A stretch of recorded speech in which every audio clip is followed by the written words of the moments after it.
Hey everyone, it's Jory. Thanks so much for tuning in today. And we are on a roll with the top episodes about relationships. And today's episode is right up there that you just are so happy to be listening to again. If this is your second time checking out the replay, or if it's your first time, I'm so happy you're here. Faith Harper is a riot. She is so much fun to talk to, but she is also brilliant. And as we talk about unfucking your intimacy, we cover all aspects of relationship, trauma, sex, intimacy. I mean, she is an expert in so many things. She's got so many letters after her name because she has delved into the world of understanding all human behavior. And it is so much fun.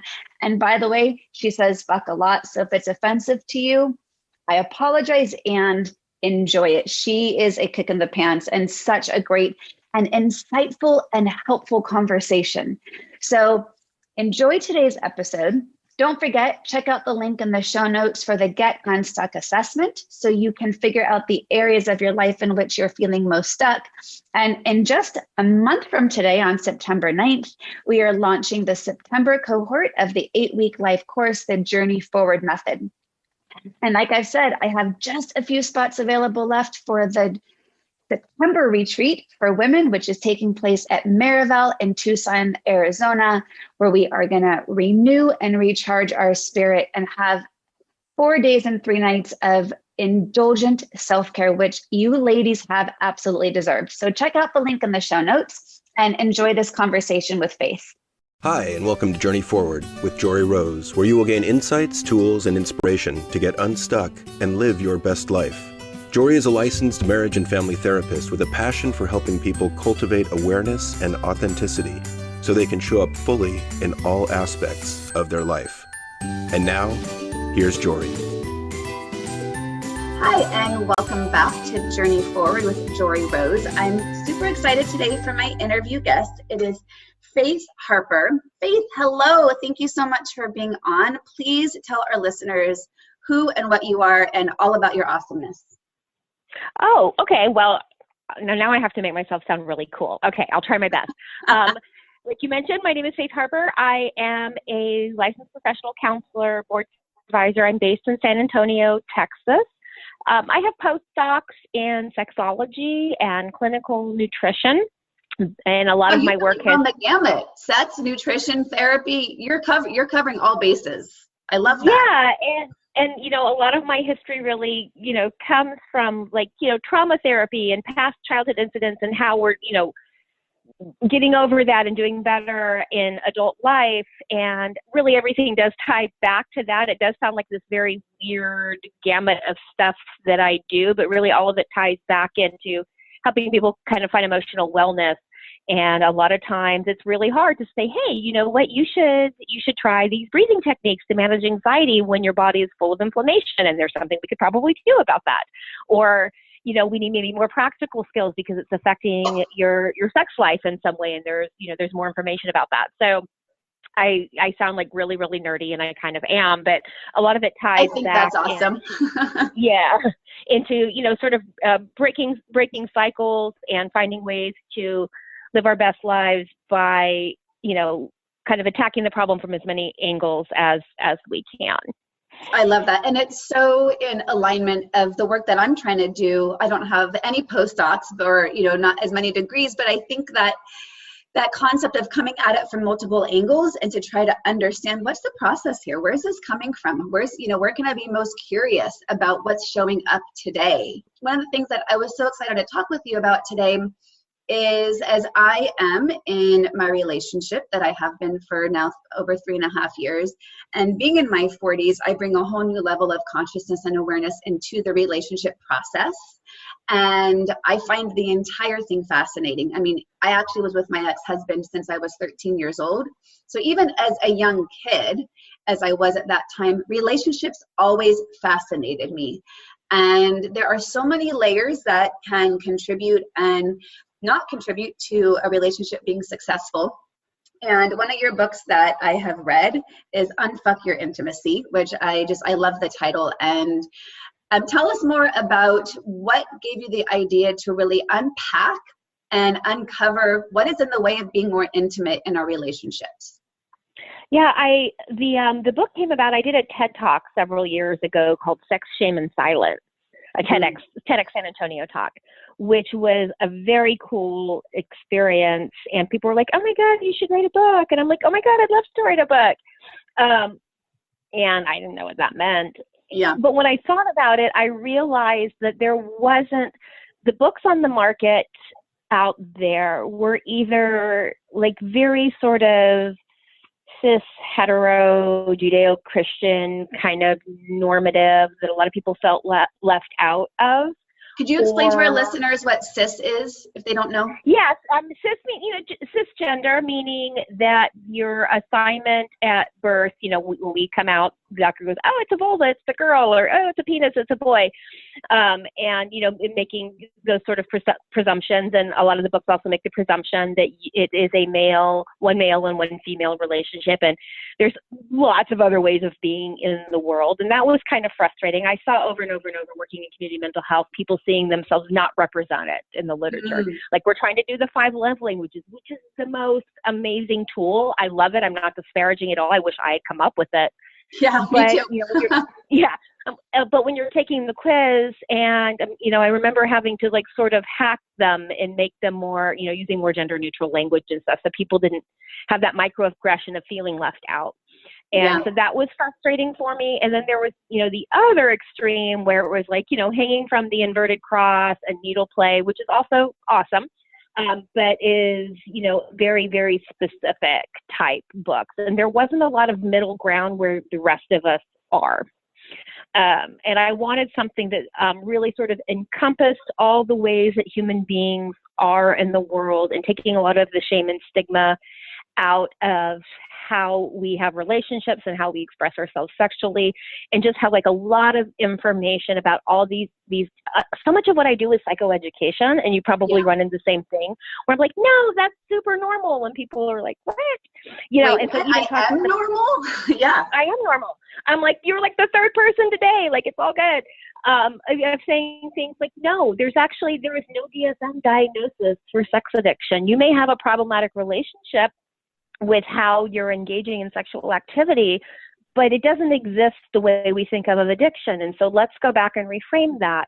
And, and talk what, there are people that are out there that are ace or demi or gray sexual and have a different relationship with a sex drive than other people. And that's normal. And so I wanted people to see themselves in this book, and I wanted to give good tools. There's stuff in there that comes from sexology and sex therapy, like the sensate focus exercises, but there's also the emotional work of it, better communication skills. It really is kind of here is, kind of the coverage of all, as much as I know, and trying to blend all of that together and have anybody who picks up the book feel seen and represented. Well, and and you take some information in it that could be really heady and hard to digest, and it's super fun to read. So if anyone's listening going, "Oh wait, that sounds like a lot, how do I unpack that?" It's such a fun read, and your languaging that you use is really lighthearted. And so you're taking these topics that I think could be difficult for people and making it really accessible. So I really appreciate that approach as well. Yeah, and I should warn all of your listeners that if you don't like cuss words, don't buy my books. Yeah. I write how I talk, and I think fuck is a perfectly cromulent word. It's in the title. That's fair warning. Yeah. And so in order to make things accessible and make ideas easier to understand, I do use, I literally, this is how I talk. All my clients will tell you, this is how I talk in session, and I write the same way. So it's not about trying to sound hip or cool. It's about taking ideas and making them digestible, because the more we can sort of enjoy the conversation and laugh at the situations that we're in, we can understand, and embrace our situation. Yeah. Well, and I love how you're showing up so authentically, because it also role models to the people you're working with or reading. How can they show up authentically as well? We don't have to fit into this box or this framework of I'm supposed to be X, Y, and Z, right? So it's, I think, in you being you is helping people allow themselves to be them. Exactly. And I've had a couple of people over the years saying, "Oh, well, you're trying to sound And don't you know that you're a middle-aged lady? And, and my clients think that's hilarious. I had a client like fall off my sofa laughing. She's like, you're the unhappiest person I know. And I'm like, I know, right? So, it is very much exactly how I sound. And I want people to, if your language is like, I'm not really quite sure how to handle this, those are your words. And if your language is, boy, this is fucked up, what do I do with this? Those are your words. Yep. And it's important to be able to express ourselves sort of the way we're conceptualizing these problems and be heard and understood. Yeah. And, so I want to delve a little bit further into the intimacy piece, because so many of the clients that I work with, and I've experienced it in my personal life, it is such a challenge to feel really seen, heard, and validated. And there's so many factors that can contribute. And, some of the things that I often see is we have really old stories that may have been rooted in early childhood, in previous relationships that we're still believing. And it's hard to differentiate when those old stories are old or when they're actually present, and I mean, there's just so many layers to it. And when I was with my ex-husband for a total of 23 years, met when I was 13, started dating at 14, got divorced at 36. And while it was a very easy relationship and we got along super well, we literally never fought, but it lacked depth and it lacked the intimacy that my soul was craving, which of course showed up in various areas. And so in being conscious in a relationship, and I tell my clients too, like a lot of the skills and even what you're talking about in your books, these are learnable skills. You don't have to have started off like this to be able to end up like this or to be like this in the moment. It takes the awareness and attention and intention to say something's not working. Let me be curious about that. Where can I gain the skill to communicate my needs effectively, or to understand or differentiate, is this a past issue or a present issue? How do I even be able to name that? What does that feel like? How is it affecting us, in our sex life? How is it affecting us in me being able to be open and vulnerable? So it's kind of more of a commentary rather than a specific question, but what were some of the things in your work with clients that you see as some of those biggest barriers to intimacy? I know you talk a lot about trauma and you sort of being trauma informed. So maybe even in part of your response, help define what trauma actually is, because I think it's one of those words that can be easily overused and yet carry a lot of weight, and people might not know how to use that in relationship to what's showing up for me right now. Right. And, and my background was, I was working with co-occurring disorders, and, my research was actually on intergenerational trauma and how that was sort of. Okay, we're going to go back to that topic because that's a whole other question I want to ask you about after we're done with this. Okay. So, parking lot for now, but it was about co-occurring disorders and how that, that came about from intergenerational trauma. So that was my research. Super fun at parties. What do you do? Trauma and sex.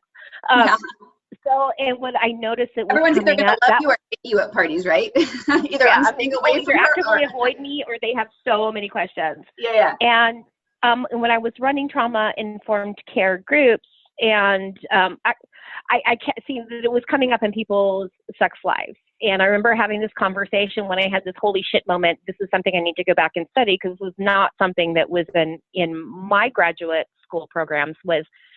I said, how many people have had sober sex? I was a co-occurring disorder group, and only one person in the entire group had ever had sex sober. And I'm like, okay, this is a thing. And that's sort of where learning more tools to work with sexual intimacy in this very mindful way came from, because those were not tools that I got in my master's or doctoral program. But, trauma, first of all, is an injury to the nervous system.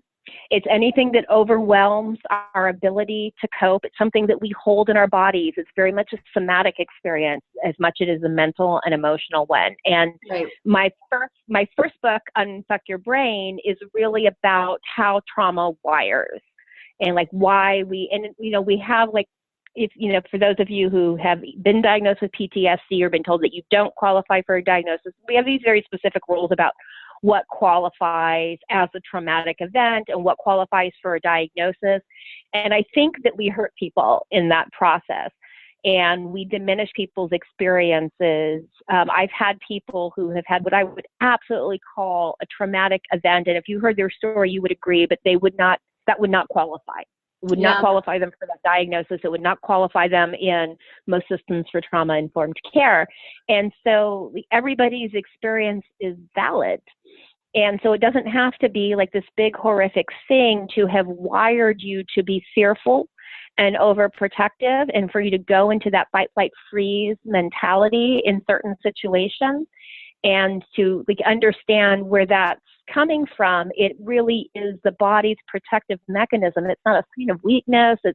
It's how bodies survive. And we have these very sort of primitive bodies living in this very modern culture, and the things that help keep us alive don't really work anymore in 2019. Right. And so we're sort of dealing with that on this regular basis, and, you know, realizing where that's coming from and working with that. And then when we add the sexual intimacy skills, like what are things that we can do that in a somatic way with ourselves, with a partner, sort of rewire those processes. And I've had clients say, I'm like, you're going to cuss me out. You're not going to like doing the Sensate focus exercises. You're not going to like doing Betty Martin's Wheel of Consent. You're going to think this is dumb. You're going to be laughing. You're going to be like, I fucking hate that bitch and I'm never going back. Right. Do it anyway. Like we're rewiring your connections. We're teaching you how to be mindful and vulnerable with a partner. And it feels dumb and simple, but wait, it's going to blow your mind. Yeah. And so that, that kind of work is really, creating new pathways in the brain, despite whatever got us to where we are. How can we be more vulnerable and authentic later? So it's not just about the conversations and we do that too. A lot of it is, like how to communicate better. I teach everybody communicating with I statements. This is like, welcome to Faith Office 101. Yeah. Yeah, I feel blank when you blank. What I want is blank. And if we taught communicating with I statements in kindergarten, you and I would not have jobs. Yeah, I know.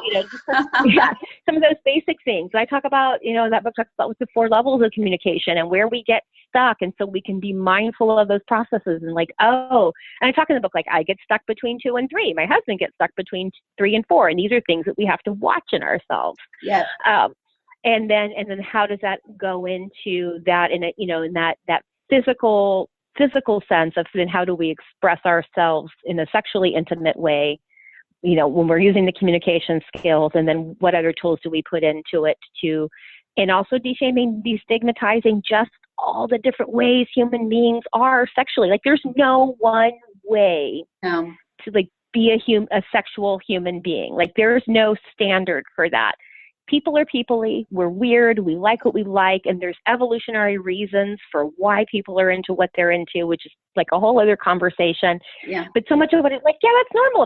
If you're into feet, you're into feet. There's nothing wrong with that. As long as you're not, doing things that are, inappropriate and against the law and all those other things. And, stigmatizing what we're into, like just, that's not trauma reactive. That's just early coding. And it's okay. And it's normal. And a lot of like validating, because there's a lot of shame and stigma. If you're not, having heterosexual sex in the missionary position on Father's Day and the 4th of July, or like, whatever the rule is right now, then you're doing it wrong. You're being perverted and you're being fucked up. And so we have to, destigmatize that part of the process too, and let people explore an authentic sexuality for themselves and with partners. Yeah. And even if someone hasn't had, a traumatic experience, it could just be some little thing that happened on the playground, when a kid was young, that made them have a certain mindset about themselves that is afraid to express how they feel. I mean, so even something that, would not fit into that box or category of trauma, but we hold on to our old stories so pervasively. And, I when I started dating John, one of the things that I said to myself I was going to do was, let me just see what happens if I actually say how I feel. And it was like this little game I played with myself, not, a dating game as far as, mind games. It was just within myself, because I had to look at it as a game so I could keep it lighthearted and not be too attached to the outcome. But I had been in a practice of not expressing myself for fear it wouldn't be seen, heard, or validated, or acknowledged, or responded to in a way that made me feel like it was gonna, move the relationship or the situation forward. And I decided I want greater intimacy. I need greater vulnerability. I need to be me unapologetically. And so to have the courage to say, I'm going to say what I feel and let's just see what happens. And wow, what an amazing difference. And it took a lot of courage to be able to do that. But I think from that foundation, it's been able to build huge levels of intimacy and vulnerability that I've never experienced before. And I know John hasn't either. And it's so interesting when we can stay in that mindset and framework of curiosity and compassion, how much easier it is to be able to show up authentically with all of our baggage, all of our stories, and say, this is me. And I know, John and I, we hate this about ourselves, but yes, in fact, we are still human. And despite the fact that we teach all these tools and have been educated and trained in this similar area, we still get stuck. But what we do have is the ability to be curious in the moment, maybe not in the exact moment, but soon within the moment, to be able to say, what's going on here? And is this, again, is this an old story coming up? Have you been triggered with something that brought up, something from your past? And for us to explore each other's, it's that unpacking that for us is super exciting. For others, they have no idea where to begin. And so I think coming from that curiosity and compassion to explore that deeper, what's that block in our way? Because it does show up in every which level of the relationship. And I see this, and it's fascinating to me that I would say about half my practice is women, a quarter are couples, and a quarter are men. And one of the things that I have seen a lot is men who cannot orgasm during sex. And, they don't make the connection of maybe there's something in the relationship occurring and where they feel not, ability to be vulnerable or to be intimate or to be seen. And they just think, oh, I just can't come. It's like, well, let's maybe be curious what's going on there. Yeah, and I love how you said curiosity, because I have that conversation with people all the time. We have a tendency to label, especially those uncomfortable emotions, as bad. I'm angry at my partner right now. Well, that's bad. You shouldn't be angry. Versus going, oh, what's up with that? Is this mine? Is this his? Where is this coming from? Maybe my husband actually did something that was a little dickish, but my reaction was way more than it needed to be. And being really curious about how I got to that, that I'm angry thing versus don't be angry or exploding all over him, neither of which are really good ways to handle the problem. And just what's up with that? And, having the sense of humor with myself. I'm like, oh, am I on my bullshit right now? What am I doing?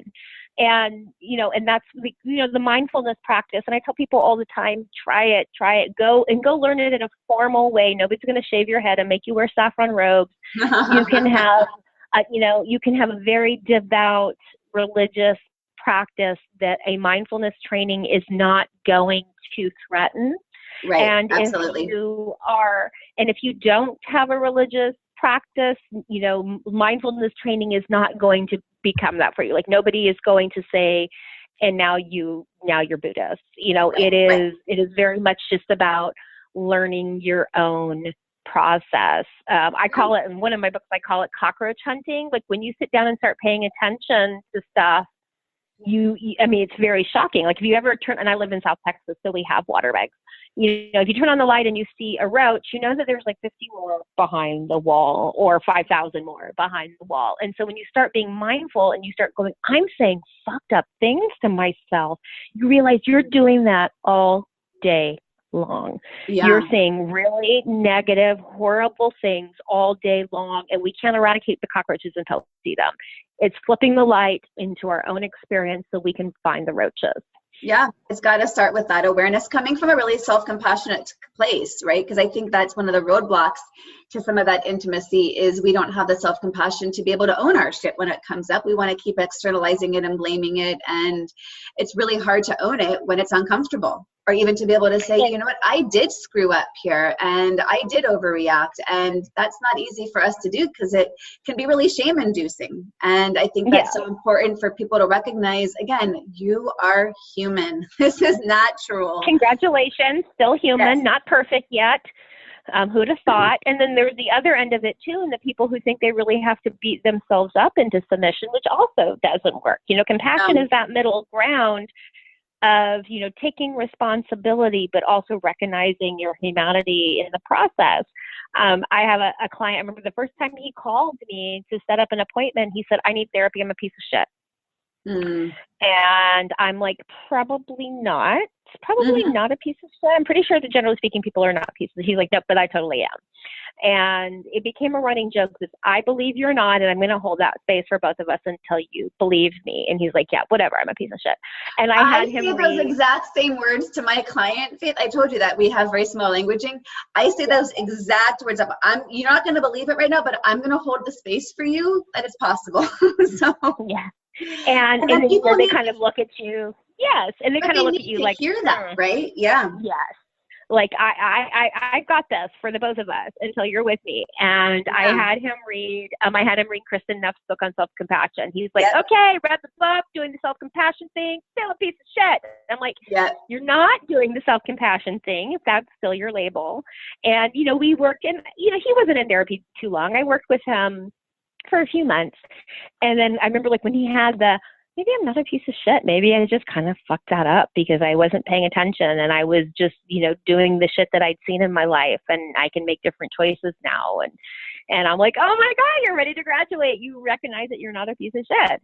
And, and he had to have that because he really thought that calling himself a piece of shit was going to keep him from making mistakes again. And that doesn't work either. And, and Dr. Neff's research has demonstrated that over and over, like that we can't beat ourselves into submission and we can't hide from our own shit either. I had a client who said it beautifully recently, different client, he said, I want that to be the worst thing I've ever done. Yeah. I want to I want to own it and learn from it. And it will make new and different and interesting mistakes. But he's like I want that to have its place of being the worst thing I've ever done. And I know better, and now I do better. And I liked that way of looking at it, of owning it and seeing it as a place for growth. And let me have compassion for the fact that I probably will screw up again, and that's okay too, right? In new and different ways. Insanity is doing the same thing over and over and expecting different results. We're going to fuck up in new and different and interesting ways, and we learn from it, and we say, congratulations, still human. Now get off your bullshit and figure it out. Make amends where you can make amends, and learn from it and try to human better in the future. Yeah. And I think part of the key there, if for couples who, might be listening to this now and says, this all sounds great, but we're so stuck in a pattern that we can't get unstuck from that pattern. And for those who are in that experience, I think both Faith and I would say, okay, but we will hold the space for you that it's possible you'll get out of the pattern, but it takes the awareness, desire, and intention to learn the skill of how to get out of the pattern. And I think that's where couples really spin. And I think many couples, I'm a believer that if you want to get divorced, get divorced. I have no issue with that. I don't think everyone's meant to be together forever. But I also feel like some couples actually could really make it work if they were able to just have the self-compassion to say, let me look at myself, let me look at us, and let's learn some new skills. Because a lot of it, one of the things I always say is love isn't enough. And it's about, whether it's your needs aligning, it's about how you step towards each other in times of conflict. It's about where are you willing to learn and grow together and on your own to say, I need to do it differently now. It's not working. And here's where it's showing up. It's affecting our sex life. It's affecting my health. It's affecting my stress levels. It's affecting my communication. It's affecting my relationship with my kids. You name it. It's not going to be easier with someone else necessarily. Right. And even if you're, you may end up getting divorced, having done therapy and trying things in the process is probably going to, my experience has been that makes the divorce easier. I've sort of become a divorce doula in some cases. And you're also learning how to do it better the next time. So you don't just go find the same partner in another body and you do the same shit over and over. Create the same patterns. Absolutely.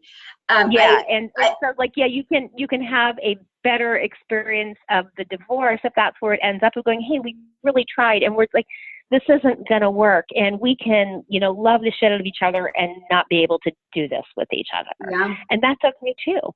Like Cheryl Strait says, sometimes you have to be brave enough to break your own heart. Yeah. Yeah, I think that's beautiful.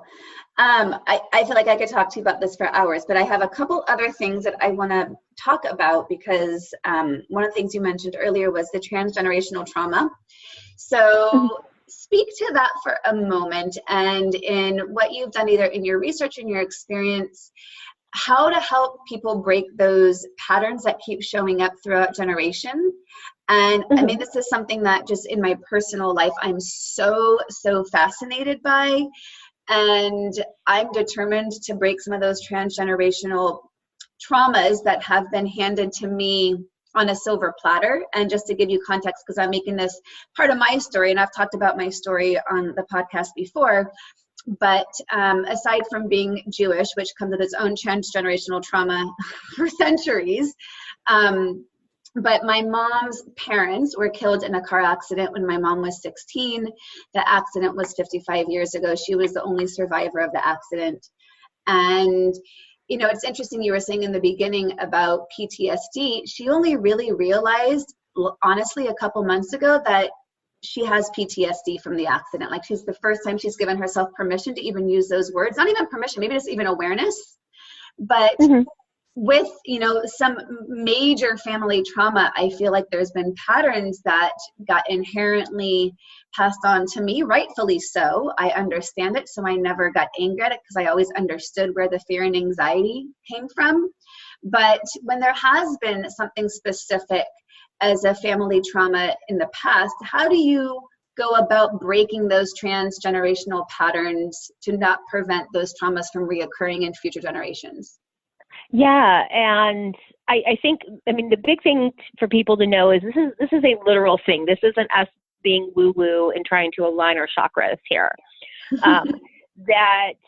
And when I did my dissertation research, this was considered just, this was fucking weird. And I had fights with, you know, IRB over it. And now everyone's like, yeah, this is a thing. Like, it's been studied in fruit flies, and it's been studied in rats, and it's been studied in human beings.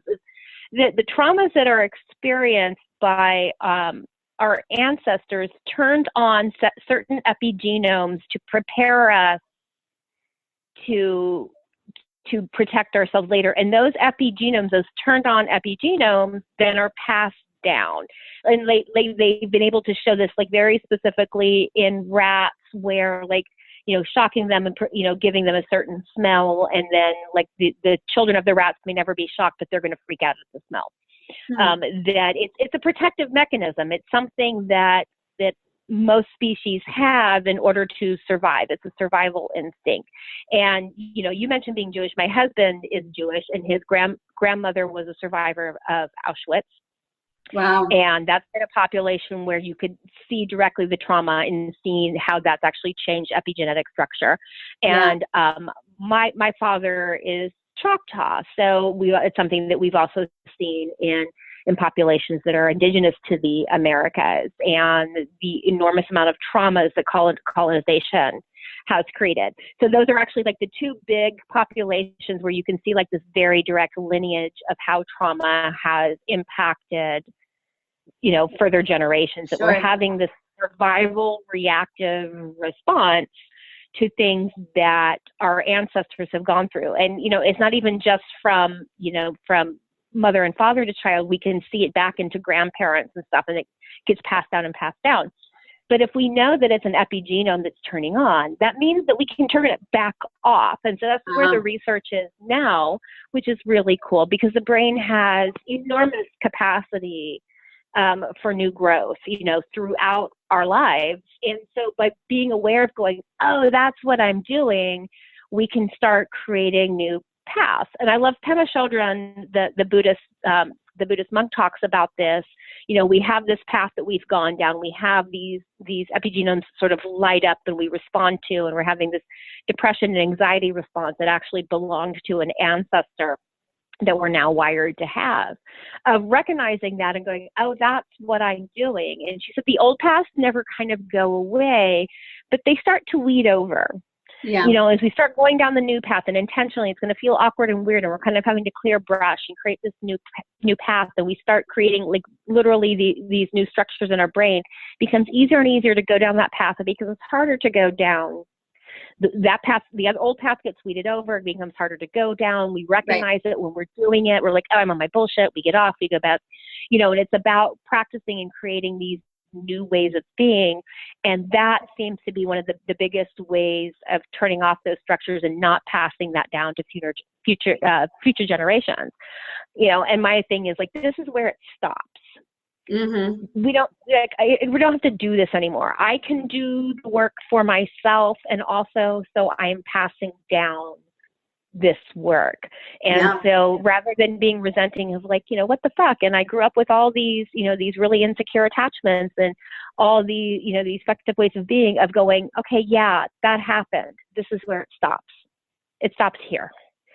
And that's very powerful work. And that's the work that changes society. And it's not just for our own benefit. Those are the things that change society, by having us be mindful and be accountable, but also giving ourselves some self-empathy and self-compassion in the process. And I love your story about your mom. I had a very similar realization just like a couple years ago. And like, I am middle-aged. So like, in my 40s, I was going to pick up my son, and there was a big, windstorm, and I was waiting in the dirt and gravel parking lot, and all this stuff was swirling up, and I just about lost my shit. Like, I'm sitting like having a panic attack over this.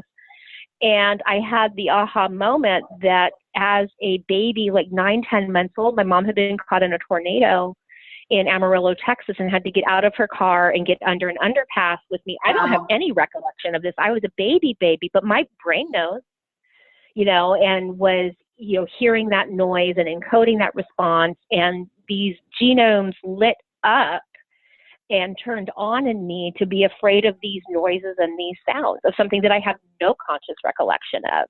Yeah. And the fact that, something that she had just kind of told me in this passing, like, oh yeah, you were in a tornado. And she's like, what? And so, what I did is like, oh, that's what I'm doing. And I actually got out and took a video and was sort of like following this windstorm around and like just kind of being with the experience and like just super excited that I recognized what was going on. So I have that initial response when it hits now, but I have a different relationship with it. And the activation dissipates very quickly, and I don't go into fight, flight, freeze mode. Yeah, it's interesting. And I'm thinking of this, my biggest fears and my biggest pet peeve, I can trace back to both things happened when I was in utero. And honestly, like, I have a huge, I won't say huge, it's gotten much smaller. I used to have a huge, it's now minor, but still I get activated. I have a fear of elevators. Like, I would walk a lot of flight of stairs before I go in an elevator if I had the choice. And when my mom was pregnant with me, the last 2.5 months of her pregnancy, while they were finishing a house being built, they lived in an apartment complex, and she got stuck in that elevator all the time. And, the other one was literally when she was driving on the way to the hospital when I was about to be born, there was a major rainstorm, and it was, she said, terrible, terrible rainstorm. Windshield wipers are my biggest pet peeve. Like, it activates an anxiety in me. I will literally lean over and turn it off on people if they have it going too quickly. And it's just been funny because I've always known those are two in utero experiences. I have no conscious memory, and I've never, knock on wood, been stuck in an elevator. But those are real experiences. I get it. And so when I look at the bigger patterns and some of the things that, I joke and I say that I have had fear and anxiety handed to me on a silver platter. Like, that's how I grew up. The world was a scary place. And for a lot of, there's, I go back further, and there's more family trauma and family history of death and tragedy. Like, it's real. And I made a conscious choice when I was pregnant of, I don't want to hand that on to my kids. And part of it was, how do I stop the anxiety response as it comes up so I don't pass that on? And it started when I was pregnant to really shift the energy in my body. So it's, not everyone's going to have that level of awareness in those moments, but I love that the research says this is not just woo-woo shit. This is real. It's possible. And while we might be wired towards it, doesn't mean we have to be that way forever. Right. And by making those changes for ourselves, we're also passing down those changes, not just behaviorally by modeling, but, literally changing our genetic structures, and we're passing down those changes as well. Like for what you talked about, besides the epigenomes, your mom flooded her uterus with cortisol.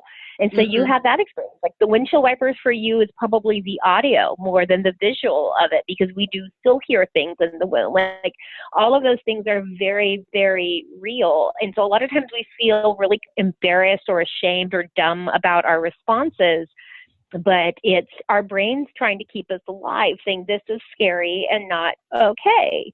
Yeah, and I was actually almost born in the car. My mom had me 30 minutes after she got to the hospital. So that cortisol was probably extra high. Yeah.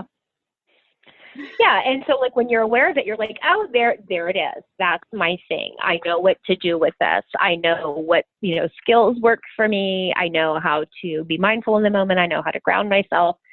And when you go to therapy, you're practicing those skills and kind of figuring out those connections with the therapist and practicing. I say, amateurs practice until they get it right. Experts practice till they can't get it wrong. So you're practicing. So when you're activated, you use your tool. On Tuesdays we wear pink, and when we're activated, we use our fucking coping skills. And so it just becomes the thing that you do. And, it may never turn off completely. I mean, research shows that for fairly simple PTSD, like being in one car accident, for example, and having a traumatic reaction to that, you can see sort of a complete recovery. But for these more complex events, it's not a complete recovery, but we know what it is, and we have a different relationship with it. And that also is a form of healing, and it's okay. Cause I'm like, wait, is this ever going to get better? I'm like, you're still going to have a good life, and you're going to be able to have a different relationship with it. And I don't have, cause I also do hypnotherapy in my practice. When people are like, can't you hypnotize this out of me? And so you have to go into what hypnotherapy actually is and the subconscious actually is. And the short answer is it doesn't go completely away. I'm just putting skills in deeper. And right. It's okay. So being mad at yourself for not making it go away is you're setting yourself up for failure, and you're setting yourself up to continually beat yourself up, which is also not helpful to the process. We're just going like, I'm human and this is what we do. Right. And having self-compassion for this, this imperfect human form. Because I think people just want to be happy. They want to feel connected. They want to be happy. They want to feel good about themselves. They want to have good relationships. They want to be good parents. They want to have great sex. And that's not too much to ask for. It feels like it, but I will hold the space that it's possible. You hold the space that it's possible. So, just believing it's possible, I think, helps people step towards that. Oh, absolutely. And it totally is, because I'm a terrible liar. I don't even bother. If I think that I'm not in a place where I can help somebody, I send them to somebody else. So if I'm like, we can do this, we've got this, then I believe that. And I know that you work the same way. So if you have a therapist like, no, we got this, we can do this. We by law cannot take your money if we can't help. Yep. So if we're telling you that we can, unless it's really horrific and unethical, we can help. And yeah. You have to be willing to do the work as well. I say, I can't work harder than you. I'll work my ass off and I'll work as hard as you, but you have to be working just as hard with me. And also don't expect it to happen, necessarily right away. If it took decades to create these patterns and generations to create these patterns, yep. It's not going to be, magically better in, 6 to 8 weeks of prolonged exposure therapy, no matter what the VA says. Yep. That it's going to be ongoing work, and that may not even necessarily be doing therapy all that time, but you're sort of having to do this ongoing practice. And I have clients that maybe bop in and see me a couple times a year, for a tune-up or when something happens, but they're using the skills consistently. Yep. Well, I could talk to you for hours. I really could. There's so many other things, and maybe we'll have to have another conversation at some future point, because I never even got to one of the things I really wanted to go to, which was parenting and teaching sex positive to teenage daughters. So we'll maybe have another conversation about that, because I've got 2 teenage daughters who, are asking more and more questions, and I really want to be able to create the space for open communication. And I think I do, and yet I'm still noticing, this is really scary. So we might have to schedule another talks. I know you said you have some other work coming out around parenting, so I'd love to help support you in getting that work out there as well. But for Absolutely, this conversation, this has been awesome. I really feel that the framework in which you're providing, and you've got so many resources in your books, and I know you've got like workbooks and different stuff online. So how can people find you? Because your realness is something that for many people is going to be a big breath of fresh air, because you're dealing with really heavy shit in a way that is really attainable and accessible. So how can people find you? So my online handle, my website that kind of talks about where I'm going to be speaking at and my different books and stuff is theintimacydoctor.com, and that's DR, not DOCT. OR, so it's intimacydoctordr.com. And that's also my online handle for Twitter and Instagram, and I have a Facebook page, it's Intimacy Doctor as well. And my sort of very basic private practice page is faithharper.com, and they all link back and forth. Perfect. But, and we'll have all this in the show notes as well, that people can find you and access. And again, your books are great. I think people would really appreciate reading them, and it is my intention to write books, and so I hope to be able to write in the voice that I speak as well, because I don't want to fit into anybody else's box of how I should write a book. So thanks for being a model for that for me. Absolutely. And if you're speaking authentically, it's always going to work. And there may be people that are like, I don't like how you talk, and you're like, that is cool, but that's me. Yeah, but 95 out of 100 people are going to be like, oh my God, I get it now. Thank you so much. Yep. All right. Well, thank you, Faith. And I really appreciated your time today. And I know that everyone else will have gotten a lot out of these tools. And I do look forward to another conversation, because there's a lot that we didn't get to yet. Absolutely. I can't wait. All right. Take care. Bye-bye. To continue your journey forward, find Jory Rose on Facebook and Instagram to become part of her growing community. You can also gain access to her meditations, books, online classes, or to sign up for an upcoming retreat, visit her at joryrose.com. That's JOREEROSE.com.